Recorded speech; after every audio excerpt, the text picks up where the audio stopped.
TV news Kannada ವಾಹಿನಿಗೆ ಸ್ವಾಗತ. ಭೂಮಿ ಕೊಡಿ ಇಲ್ಲ ಅಧಿಕಾರ ಬಿಡಿ ಅಂತ ಕರ್ನಾಟಕ ಭೀಮ ರಕ್ಷಕ ಸಂಘಟನೆ ಹಾಗೂ ಭೀಮ ಗರ್ಜನೆ ಯುವರಾಜ ಬಣ ಸಂಘಟನೆಯಿಂದ ಕೇರೂರದಿಂದ ಉಪವಿಭಾಗ ಚಿಕ್ಕೋಡಿ ಕಚೇರಿಯ ತನಕ ನಾಳೆ ದಿನಾಂಕ 18/9/2025 ಬೃಹತ್ ಪಾದಯಾತ್ರೆ ಹಮ್ಮಿಕೊಳ್ಳಲಾಗಿದೆ. ಕರ್ನಾಟಕ ಸರ್ಕಾರ ಗ್ರಾಮೀಣ ಪ್ರದೇಶದ ಭೂ ರಹಿತ ಕೃಷಿ ಕಾರ್ಮಿಕರ ಜೀವನಮಟ್ಟ ಸುಧಾರಿಸುವ ಹಿನ್ನೆಲೆ 2005-6ರಲ್ಲಿ ನಮ್ಮ ಭೂಮಿ ನಮ್ಮ ತೋಟ ಎಂಬ ಯೋಜನೆ ಜಾರಿಗೊಳಿಸಿದೆ. ಆದರೆ ಈ ಯೋಜನೆ ಗ್ರಾಮದಲ್ಲಿ ನಿಷ್ಪ್ರಯೋಜಕವಾಗಿದೆ ಎಂಬುದು ಭೂಮಿ ಕೊಡದೆ ಇರೋದ್ರಿಂದ ಕರ್ನಾಟಕ ಭೀಮ ರಕ್ಷಕ ಸಂಘಟನೆ ರಾಜ್ಯ ಅಧ್ಯಕ್ಷರು ಆದ ಈಶ್ವರ ಗುಡಜ ಅವರಿಂದ ಬೇಸರ ವ್ಯಕ್ತಪಡಿಸಿ ಮಾತನಾಡಿದರು. ಕರ್ನಾಟಕ ಸರ್ಕಾರ ಗ್ರಾಮೀಣ ಪ್ರದೇಶದ ಭೂ ರಹಿತ ಕೃಷಿ ಕಾರ್ಮಿಕರ ಜೀವನಮಟ್ಟ ಸುಧಾರಿಸುವ ಹಿನ್ನೆಲೆ 2005-6ರಲ್ಲಿ ನಮ್ಮ ಭೂಮಿ ನಮ್ಮ ತೋಟ ಎಂಬ ಯೋಜನೆ ಜಾರಿಗೊಳಿಸಿದೆ. ಆದರೆ ಈ ಯೋಜನೆ ಗ್ರಾಮದಲ್ಲಿ ನಿಷ್ಪ್ರಯೋಜಕವಾಗಿದೆ ಎಂಬುದು ಬೇಸರದ ಸಂಗತಿ. ಭೂರಹಿತ ಕೃಷಿ ಕಾರ್ಮಿಕರು ಸಾಮಾಜಿಕ ಮತ್ತು ಆರ್ಥಿಕ ಪ್ರಗತಿ ಹೊಂದಿ ಆರೋಗ್ಯವಂತ ಪರಿಸರದಲ್ಲಿ ಬಾಳುವಂತೆ ಮಾಡುವುದು ಈ ಯೋಜನೆಯ ಮುಖ್ಯ ಉದ್ದೇಶ. ಇದಕ್ಕಾಗಿ ಸರ್ಕಾರ ಗ್ರಾಮ ಪಂಚಾಯಿತಿ ವ್ಯಾಪ್ತಿಯಲ್ಲಿ 23 ಎಕರೆ ಭೂಮಿ ಖರೀದಿ ಮಾಡಿದೆ. ಇದರಲ್ಲಿ ಒಬ್ಬ ಫಲಾನುಭವಿಗೆ 5 ಗುಂಟೆ ಭೂಮಿ ಅಂತ ನಿಗದಿಪಡಿಸಿ ಅಳತೆ ಮಾಡಿ ಕೊಡಲು ತಿಳಿಸಿದ್ರು ಕೂಡ. ಆದರೆ 19 ವರ್ಷ ಕಳೆದರೂ ಫಲಾನುಭವಿಗಳಿಗೆ ಹಕ್ಕುಪತ್ರ, 100 ಫಲಾನುಭವಿಗಳಿಗೆ ಹಕ್ಕುಪತ್ರ ಕೊಡಲಾಗಿದೆ. ಆದರೆ 19 ವರ್ಷ ಕಳೆದರೂ ಕೂಡ ಜಾಗ ಕೊಟ್ಟಿಲ್ಲ ಎಂಬ ದೂರುಗಳು ಕೂಡ ಕೇಳಿ ಬರ್ತಾ ಇದೆ. ಈ ಯೋಜನೆ ಫಲಾನುಭವಿಗಳು ಸರ್ಕಾರ ಕೊಳವೆ ಬಾವಿ ಕೊರೆಸಿಕೊಡುತ್ತೆ. ನಂತರ ಈ ನೀರು ಪಡೆದು ಉಳಿದ ಜಾಗದಲ್ಲಿ ಕೈತೋಟ ಮಾಡಿ ಕಾಯಿ ಪಲ್ಯ ಇನ್ನಿತರ ಬೆಳೆ ಬೆಳೆದು ಆರ್ಥಿಕ ಸ್ಥಿತಿ ಸುಧಾರಿಸಿಕೊಳ್ಳಬೇಕಾಗಿದೆ. ಆದರೆ ಹಕ್ಕುಪತ್ರ ಪಡೆದಿರುವಂತಹ ಫಲಾನುಭವಿಗಳು ಭೂಮಿ ಕೊಟ್ಟಿಲ್ಲ ಅಂತ ಇಂದು ದಿನಪ್ರವಾಸಿ ಮಂದಿರದಲ್ಲಿ ಕರ್ನಾಟಕ ಭೀಮ ರಕ್ಷಕ ಸಂಘಟನೆ ವತಿಯಿಂದ ನಾಳೆ ದಿನ ಕೇರೂರದಿಂದ ಚಿಕ್ಕೋಡಿ ತನಕ ಪಾದಯಾತ್ರೆ ಮಾಡ್ತೀವಿ ಅಂತ ಹೇಳಿದ್ರು.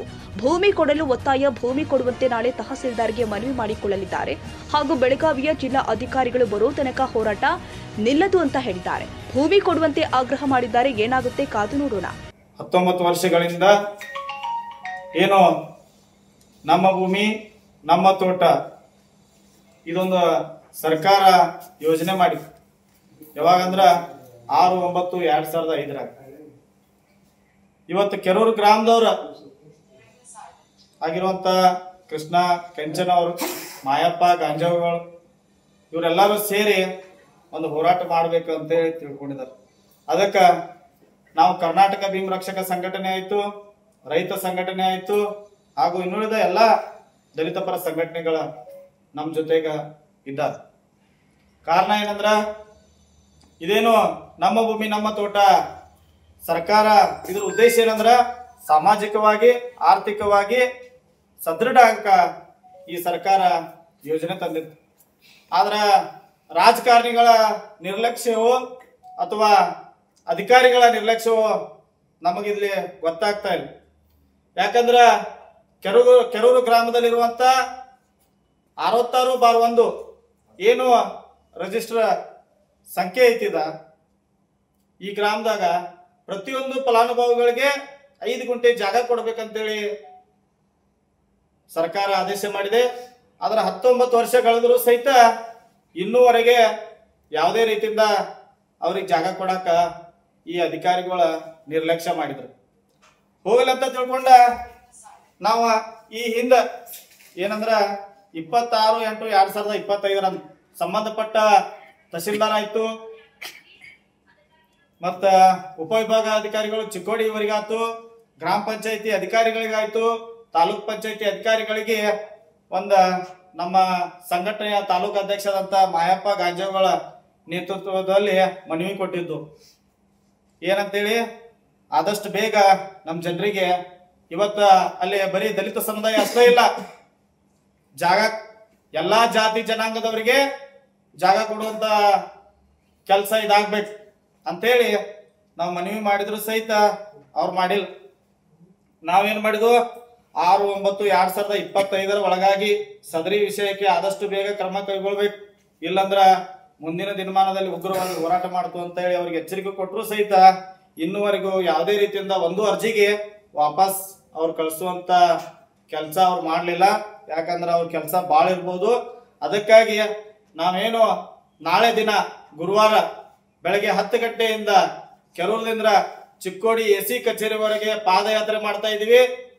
ನಾವು ಪಾದಯಾತ್ರೆ ಮಾಡಿ ಬಂದ್ಮೇಲೆ ಬರೀ ಮನವಿ ಕೊಟ್ಟು ಹೋಗ್ತಾರಂತೇಳಿ ಅನ್ಕೋಬಾರ್ದು. ಏನು ನಮ್ಮ ಬೆಳಗಾವಿ ಜಿಲ್ಲಾಧಿಕಾರಿಗಳು ನಮ್ಮ ಪ್ರತಿಭಟನೆಗೆ ಬಂದ ನಮ್ಮ ಮನವಿ ಸ್ವೀಕಾರ ಮಾಡುವವರೆಗೂ ನಮ್ಮ ಹೋರಾಟ ನಿರಂತರವಾಗ್ತೈತಿ. ಮತ್ತೇನು ನಮ್ಮ ಜನರಿಗೆ ಇದು ಜಾಗ ಕೊಡ್ಬೇಕಲ್ಲ, ಆ ಜಾಗ ಕೊಡಿಸುವಂತ ಕೆಲಸ ಈ ಇಲಾಖೆದವ್ರು ಮಾಡ್ಬೇಕಂತೇಳಿ ನಾವು ಕೇಳ್ತು. ನಾವು ಯಾವುದೋ ರಾಜಕಾರಣಿಗಳಿಗೂ ತಪ್ಪನ್ನಂಗಿಲ್ಲ. ಇದನ್ನ ಅದರ ಅಧಿಕಾರಿಗಳ 19 ವರ್ಷ ನೀವ್ ಏನ್ ಮಾಡಿದ್ರಿ ಅನ್ನೋದು ನಮ್ಗೆ ಅರ್ಥ ಆಗತೈತಿ ಇದ್ರ ಮ್ಯಾಲ. ಅದಕ್ಕಾಗಿ ನಾಳೆ ದಿನ ಸುಮಾರು 200 ಜನರೊಂದಿಗೆ ನಮ್ಮ ಪಾದಯಾತ್ರೆ ಪ್ರಾರಂಭವಾಗ್ತೈತಿ ಅಂತೇಳಿ ಈ ಸಂದರ್ಭದಲ್ಲಿ ಹೇಳ್ತೀವಿ. ನಮ್ಮ ಎಲ್ಲ ದಲಿತ ಸಂಘಟನೆಗಳಾಗಿರ್ಬೋದು, ಕಿರು ಗ್ರಾಮದ ಗ್ರಾಮಸ್ಥರಾಗಿರ್ಬೋದು ಅಥವಾ ರೈತ ಮುಖಂಡರಾಗಿರ್ಬೋದು, ಇವತ್ತು ಚಿಕ್ಕೋಡಿ ಪ್ರವಾಸಿ ಮಂದಿರದಲ್ಲಿ ಕೂಡಿರುವ ಉದ್ದೇಶ ಏನಂದ್ರೆ, ನಮ್ಮ ಕಿರು ಗ್ರಾಮದಲ್ಲಿ ಸುಮಾರು 20 ವರ್ಷಗಳಿಂದ ನಮ್ಮ ಭೂಮಿ ನಮ್ಮ ತೋಟದಿಂದ ಒಂದು ಸರ್ಕಾರ ಭೂಮಿ ಬಡವರಿಗೆ ಆಗಿರ್ಬೋದು ಅಲ್ಪಸಂಖ್ಯಾತರಿಗೆ ಆಗಿರ್ಬೋದು ಸರ್ಕಾರ ಭೂಮಿ ಕೊಟ್ಟಿತ್ತು. ಆ ಭೂಮಿಯನ್ನ ಇನ್ನೂವರೆಗೂ ಫಲಾನುಭವಿಗಳಿಗೆ ಹಂಚಿಕೆ ಆಗಿಲ್ಲ. ಯಾಕೆ ಹಂಚಿಕೆ ಆಗಿಲ್ಲಪ್ಪ ಅಂದ್ರೆ ಅಧಿಕಾರಿಗಳ ನಿರ್ಲಕ್ಷ್ಯ ಆಗಿರ್ಬೋದು ಅಥವಾ ರಾಜಕಾರಣಿಗಳ ಒತ್ತಡ ಆಗಿರ್ಬೋದು.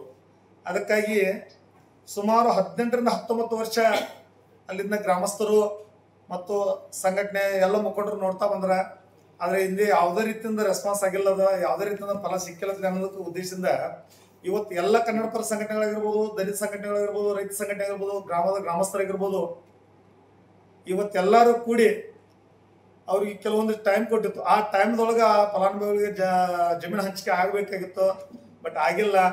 ಅದಕ್ಕಾಗಿ ನಾವೆಲ್ಲರೂ ಕೂಡಿ ಬರುವ 18ನೇ ತಾರೀಕು ಅಂದ್ರೆ ಗುರುವಾರ ದಿನ ಬೃಹತ್ ಮಟ್ಟದ ಕೇರೂರಿಂದ ಚಿಕ್ಕೋಡಿ ತಹಶೀಲ್ದಾರ್ ಇಲಾಖೆವರೆಗೂ ಪಾದಯಾತ್ರೆ ಹಮ್ಮಿಕೊಂಡಿದ್ದೆವು. DC ಬರೋವರೆಗೂ ಅಂದ್ರೆ ಜಿಲ್ಲಾಧಿಕಾರಿ ಬರೋವರೆಗೂ ಮಾತ್ರ ಅಲ್ಲಿ ಧರಣಿ ಸತ್ಯಾಗ್ರಹ ಐತಿ. ಅದಕ್ಕಾಗಿ ಈ ಧರಣಿ ಸತ್ಯಾಗ್ರಹ ಅನುವು ಮಾಡಿಕೊಡ್ಬೇಕು ಮತ್ತು ಅನುಕೂಲ DC ಬರಬೇಕಂದ ಈ ಮೂಲಕ ನಾವು ಕೇಳ್ಕೊತೇವೆ. ಯಾವುದೇ ರೀತಿಯಿಂದ ಈ ಹೋರಾಟ ಹಿಂತೆಗೆಯುವ ಉದ್ದೇಶ ಇಲ್ಲ. ದಯವಿಟ್ಟು ಆದಷ್ಟು ಮಟ್ಟಿಗೆ ಅಧಿಕಾರಿಗಳ ಗಮನ ತಗೊಂಡ ನಾವು ಆದಷ್ಟು ಮಟ್ಟಿಗೆ ಇದನ್ನ ಪರಿಹಾರ ಮಾಡ್ಬೇಕಂದ್ರೆ ಈ ಮೂಲಕ ಕೇಳ್ಬೋದು. ಈ ಸಂದರ್ಭದಲ್ಲಿ ಸಂಘಟನೆಯ ಮಾಯಪ್ಪ ಗಾಂಚಿಯಗೂಳ, ಕೃಷ್ಣ ಕೆಂಚನವರ್, ಮುದಲಿಂಗ ಗೋರಬಾಳ, ಭೀಮಾ ಗರ್ಜನೆ ರಾಜ್ಯಾಧ್ಯಕ್ಷರು ಆದ ಯುವರಾಜ್ ಕಾಂಬಳೆ, ರೈತ ಮುಖಂಡರು ಹಾಗೂ ಮತ್ತಿತರರು ಉಪಸ್ಥಿತರಿದ್ದರು. ತಾಜಾ ಸುದ್ದಿಗಾಗಿ MTV ನ್ಯೂಸ್ 24x7ಗೆ ಸಬ್ಸ್ಕ್ರೈಬ್ ಮಾಡಿ ಮತ್ತು ಬೆಲ್ ಐಕಾನ್ ಅನ್ನು ಒತ್ತಿ. ತಪ್ಪದೇ ಲಿಂಕ್ ಶೇರ್ ಮಾಡಿ.